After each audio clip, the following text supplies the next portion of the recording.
धीरे धीरे समय व्यतीत होने लगा, धीरे धीरे भगवान बड़े होने लगे। अच्छा, जब भगवान बड़े होने लगे तो आज विधिवत प्रकार से यशोदा मैया भगवान को सजाती हैं, बढ़िया से भगवान के नेत्रों में काजल लगाती हैं, बढ़िया सा भगवान का जूड़ा बनाती हैं, बढ़िया मोटे मोटे भगवान के आज हाथ पैर हैं, बढ़िया घड़ा ऐसा भगवान का छोटा सा पेट है, बढ़िया सा गोल गोल मुख भगवान का है। विविध प्रकार से आज भगवान को तैयार करती हैं, बढ़िया पैरों में पायले पहनाती हैं, हाथों में कंगन पहनाती हैं, कमर पर कमरबंद पहनाती हैं, पीताम्बर पहनाती हैं और विधिवत प्रकार से आज भगवान इधर उधर पायलों की झनकार करते हुए उस नंद भवन में घूमते हैं। रसखान जी लिखते हैं, रोन जोन रोन जोन जनन जनन रोन जोन रोन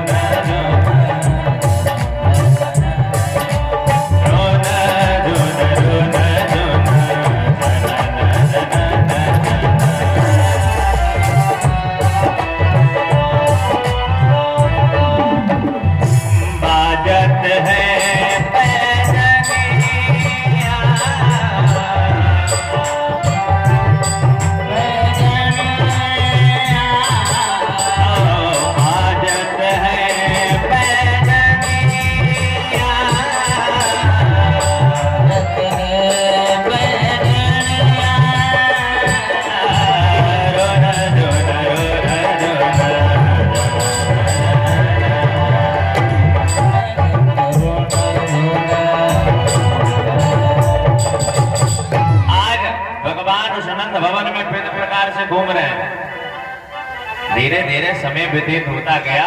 वसुदेव के मन में एक बात आई। वसुदेव ने कहा, देखो भाई, नंद बाबा के यहाँ के जितने लोग हैं सब ज्यादा पढ़े लिखे तो है नहीं, सब गौचारण करते हैं, अपने पेट की पूजा करते हैं, बढ़िया सा उससे जो दूध दही निकलता है उसी को बेच करके अपने जीवन यापन करते हैं। पता नहीं हमारे बच्चों का नाम किसी ने रखा होगा या नहीं रखा होगा। तो क्या करते हैं, तो गर्गाचार्य जी के पास पहुंचते, कहते हैं, जाओ महाराज और आप जाकर के हमारे बालकों का नाम रख करके आओ। गर्गाचार्य जी ने कहा कि देखो, अगर हम जाएंगे और सबके सामने अगर कंस देख लिया, क्योंकि ये बात हम जानते हैं तुम्हारे बालक हैं, अगर ये बात कंस को पता चल गई तो हम भी मारे जाएंगे, तुम भी मारे जाओगे, पूरा नंद भवन उजाड़ दिया जाएगा। क्योंकि नंद बाबा प्रत्येक कार्य को बड़ा धूमधाम के साथ करते हैं। ऐसा कोई कार्य नहीं करते कि चुपचाप अपने बेटे का बर्थडे कर ले। जैसे कोई क्या होता है, गांव में लोग किसी समय तो अपने बेटे का बर्थडे बहुत ही भव्य तरीके से मनाते हैं। और कभी कभी क्या करता है, कभी कभी आधा 1 किलो गुलगुला बनवा लेगा, बतासा ले आएगा, अपने घर परिवार वालों को बुला करके तिलक लगवा करके बर्थडे बना लेगा। और कभी कभी भाई विधिवत प्रकार से पूरे गांव का भंडारा करता है बर्थडे में। समय की बात है। गर्गाचार्य जी वहां से गए, आकर के नंद बाबा को मिले। नंद बाबा ने कहा, महाराज, अरे कछु हमारे लाला के भी बारे में बताते हो, अरे हमारे लालन को भविष्य कैसे रहेगा, कछु तो बताओ। गर्गाचार्य जी ने कहा, लालाओं का नाम बताओ, लालाओं की कुंडली लाओ, हम भाई देख करके बताते हैं। नंद बाबा ने कहा, कुंडली अपनी नहीं बना पाई तो अपने लालाओं की कहां से बनवाए। बोले, कुंडली की तो बात छोड़ो, अभी तक लालाओं का नाम ही तक न रखा गया और भगवान की अवस्था 1 वर्ष की हो चुकी। 1 वर्ष के भगवान है, लेकिन भगवान का अभी तक नाम ही नहीं कुछ रखा गया। नंद बाबा ने कहा, जब महाराज आप ही आ ही गए हो तो हमारे बालकों का नाम ही रख दो, कुंडली बना देना, भविष्य भी देख लेना।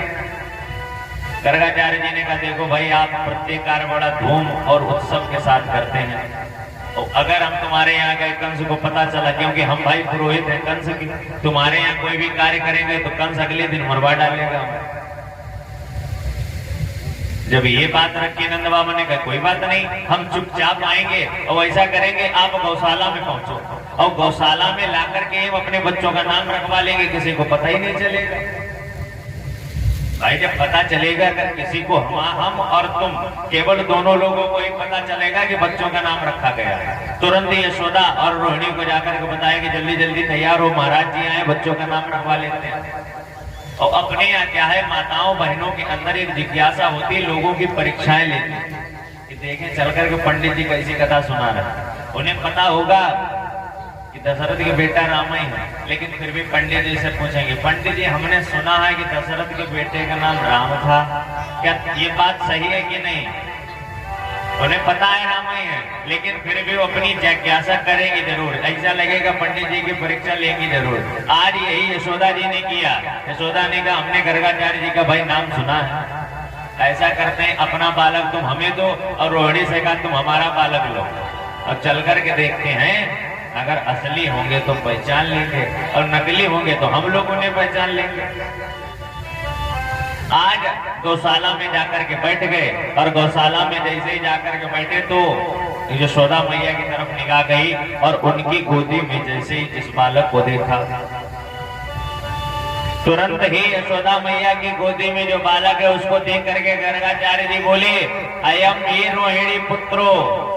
यशोदा जी तुम्हारी गोदी में जो बालक है अवश्य रोहिणी का पुत्र है, ये तुम्हारा पुत्र नहीं। अब तो माता जी जो परीक्षा लेने गई थी, अब तो माता जी को लज्जा आ गई क्योंकि परीक्षा में फेल हो गई, महाराज जी पास हो गए।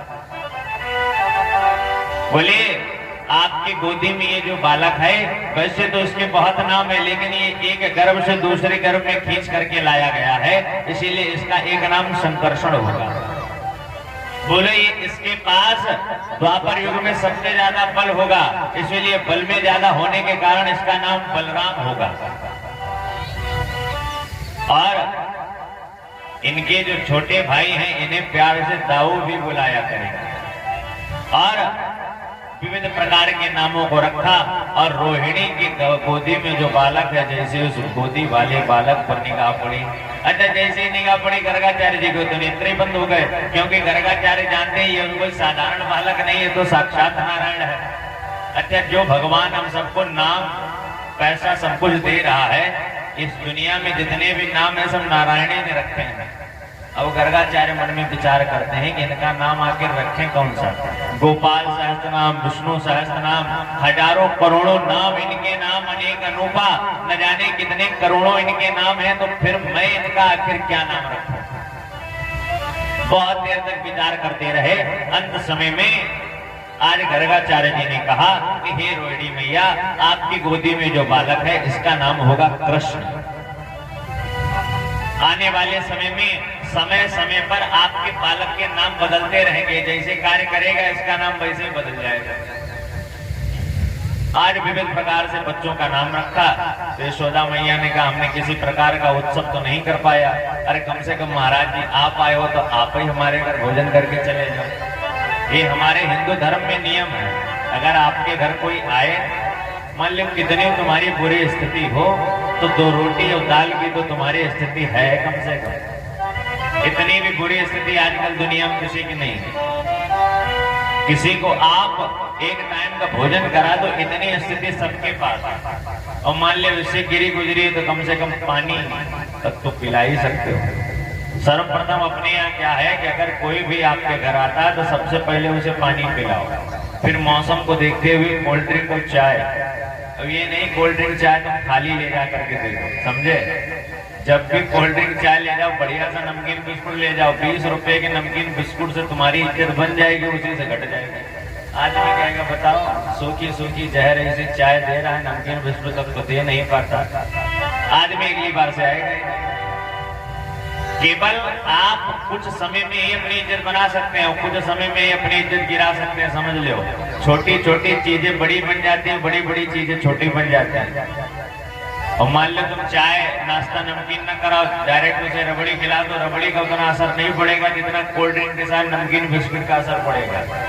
क्योंकि जो चीजें पहले होती है वही बात तक याद रहती है, जो बाद में हुआ वो किसको याद। लेकिन अगर आपके साथ जो पहले हुआ वो जिंदगी भर तुम्हें याद रहेगा। तो इसीलिए अपने यहाँ अगर कोई भी आए तो विधिवत प्रकार से वो चाय नमकीन बिस्कुट खिलाओ और उसके पश्चात बढ़िया दिव्य भव्य भोजन कराओ।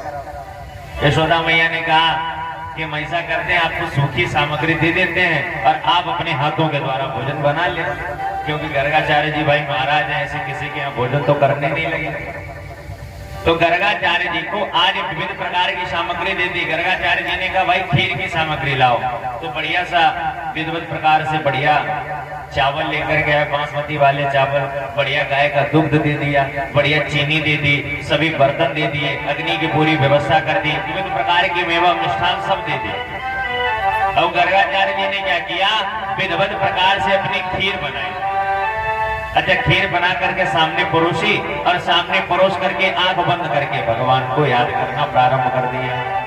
गर्गाचार्य जी भगवान को बुलाते हैं, वो सीता राम आइए, राजा राम आइए, मेरे भोजन का भोग लगा के जाइए।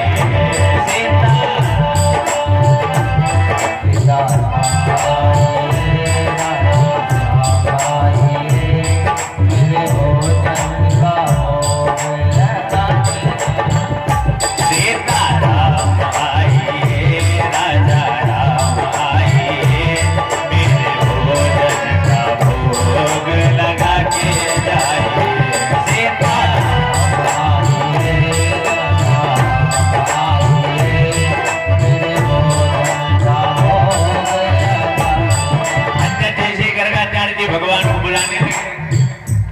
भगवान तो सामने भगवान ने क्या किया, भगवान तुरंत पलंग से कूदे और गर्गाचार्य आंख बंद करके बुला रहे सीताराम आइए, राजा राम आइए। और भगवान ने आकर के हाथ तुरंत और जैसे थाली में मारा तो सब खीर इधर से उधर फैल गई। अब जब खीर इधर से उधर फैली, आंखें खोल करके देखा तो छोटा सा बालक। गर्गाचार्य जी ने तुरंत यशोदा मैया को बुलाया, अरे यशोदा, अरे अपने इस लाला को पकड़ करके रख, बताओ इसने पूरा भोजन बर्बाद कर दिया। अरे हमारा नियम है, जब तक भगवान को भोग नहीं लगाते तब तक भोजन नहीं करते, और न जाने कैसे इसके हाथ होंगे, इसने बताओ भोजन में हाथ डाल दिया। यशोदा जी दौड़ी दौड़ी आई, बोली महाराज नाराज मत होना, अरे खीर नहीं तो कुछ और खा लो। बोले अब खीर तो खाने से रही, ऐसा करो कुछ और दे दो आकर के। बोले क्या लाए? बोले ऐसा करो खिचड़ी बना लेते, जल्दी बन जाएगी, क्योंकि हमें मथुरा भी जाना है। तो बढ़िया सा दाल चावल ला करके दे दिया। बोले महाराज आप खिचड़ी बना लो। अब गर्गाचार्य जी ने क्या किया, अग्नि प्रज्वलित कर करके भाई खिचड़ी बनाई। अब खिचड़ी बन करके तैयार हुई, पुनः एक थाली में खिचड़ी परोसी।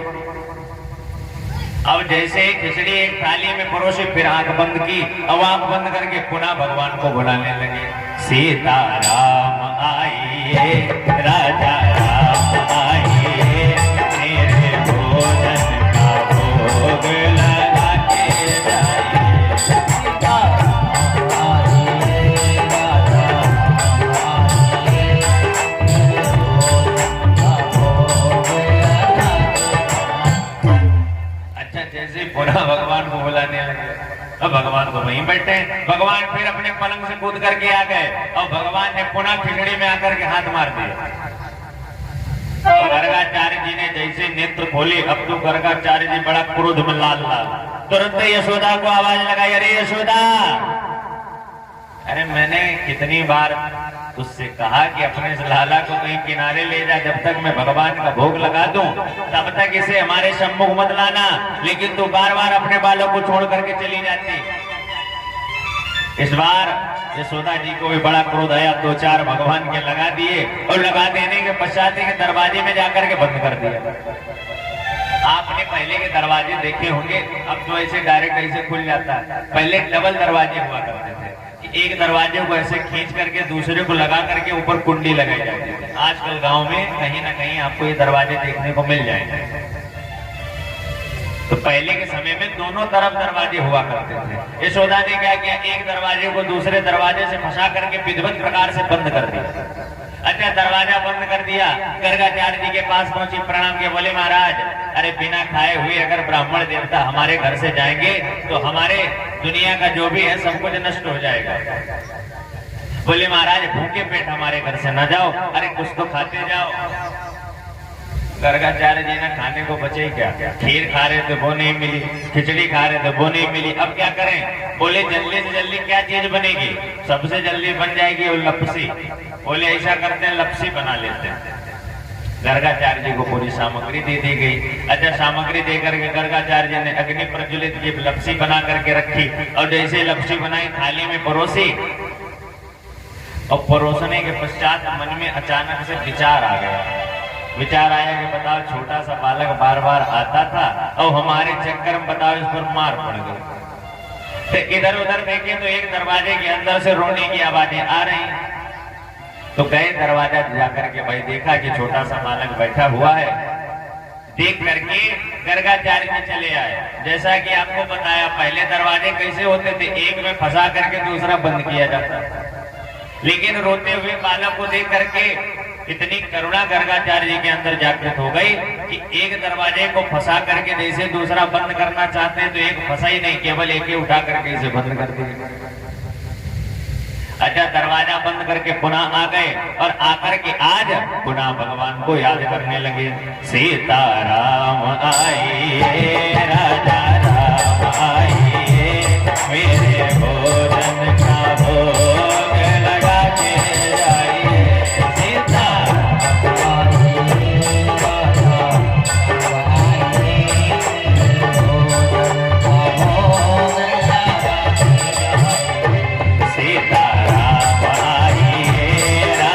राम आइए, भोजन का भोग लगा के जाइए। सीता